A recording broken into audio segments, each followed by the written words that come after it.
días y bienvenidos al canal de Kim Progress. En el vídeo de hoy vamos a hablar de un tema un poco complejo. Vamos a hablar de las curvas de estado.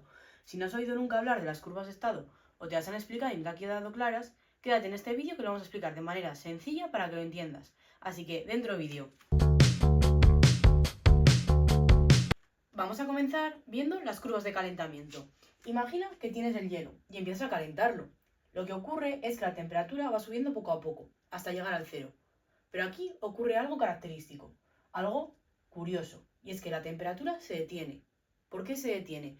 Bueno, pues la temperatura se detiene porque el hielo comienza a fundirse en este momento.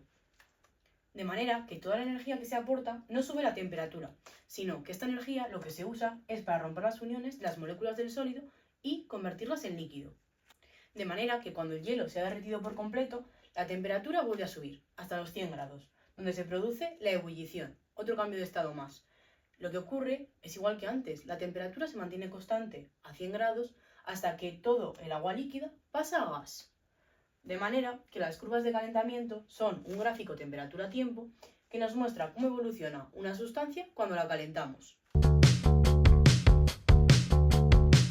Pero, ¿qué ocurre si en lugar de calentar enfriamos? Bueno, pues si lo que estamos haciendo es enfriar, damos lugar a las curvas de enfriamiento. Este tipo de curvas son igual que las curvas de calentamiento, pero al revés. En este caso vamos a partir de un vapor y este vapor va a ir enfriándose hasta que se condense. Una vez que tenemos el vapor condensado, tenemos un líquido y ese líquido va a seguir enfriándose hasta que se congele. Y finalmente obtenemos un sólido. Lo que ocurre tanto en las curvas de enfriamiento como en las curvas de calentamiento es que los tramos inclinados representan los cambios de temperatura y los tramos llanos, es decir, los planos, representan un cambio de estado. A continuación os dejaré una gráfica de calentamiento y una gráfica de enfriamiento. A continuación podemos ver la curva de calentamiento del agua, donde vemos cómo varía el estado del agua con la temperatura al aportarle calor. Al principio está en estado sólido, el hielo se calienta hasta alcanzar los 0 grados. Luego, durante el cambio de estado de sólido a líquido, la temperatura se mantiene constante, mientras el hielo se derrite. Después, el agua es líquida, se calienta hasta llegar a los 100 grados, donde ocurre otro cambio de estado. El líquido pasa a vapor. Durante esta ebullición, la temperatura también permanece constante. Esta curva nos permite entender cómo el calor no siempre provoca un aumento de temperatura, especialmente durante los cambios de estado. A continuación podemos ver la curva de enfriamiento del agua, la cual muestra cómo cambia su estado a medida que disminuye la temperatura. Se observa el proceso inverso a la curva de calentamiento. En este caso partimos del vapor, que se condensa a 100 grados. Pasa a agua líquida, la cual se enfría hasta llegar a los 0 grados, donde obtenemos agua sólida, es decir, hielo, manteniendo la temperatura constante durante los cambios de estado. A continuación vamos con las curvas de estado, o también conocidas como diagramas de fase. En este tipo de diagramas representamos presión y temperatura. Además, debemos tener en cuenta que este tipo de curvas nos va a decir cómo se encuentra una sustancia en función de las condiciones del entorno. Podemos encontrar tres zonas principales diferenciadas, que son la zona del sólido, la zona del líquido y la zona del gas.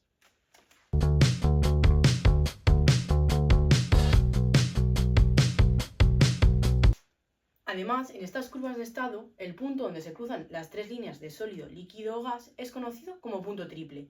Este punto triple son las únicas condiciones de presión y temperatura en las que la sustancia puede estar en estado sólido, líquido o gaseoso. A continuación vamos a ver una curva de estado de una determinada sustancia. A continuación vamos a ver la curva de estado del dióxido de carbono, donde se muestra las condiciones de presión y temperatura en las que el dióxido de carbono existe como sólido, líquido o gas. A diferencia del agua, el dióxido de carbono no puede existir en estado líquido a presión atmosférica, sublima, es decir, pasa directamente de sólido a gas. Solo si aumentamos la presión por encima de 5,1 atmósferas puede aparecer la fase líquida.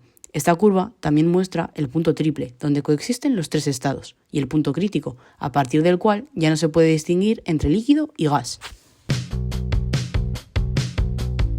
De manera que en el vídeo de hoy os hablo de las curvas de calentamiento, las curvas de enfriamiento, las curvas de estado y el punto triple. Recordemos que las curvas de calentamiento me muestran cómo cambia una sustancia cuando la calentamos. Las curvas de enfriamiento son lo contrario a las de calentamiento, me muestran cómo cambia una sustancia cuando la enfrío. Las curvas de estado relacionan presión y temperatura y me indican cómo se encuentra una sustancia en función de las condiciones del entorno. Y por último, el punto triple, recordemos que es el punto con las únicas condiciones donde una sustancia puede estar en estado sólido, líquido y gas. De manera que si no quieres seguir sin perderte nada, quieres aprender de forma divertida y sencilla, no olvides suscribirte y darle a like. Muchas gracias y en el próximo vídeo nos volvemos a ver.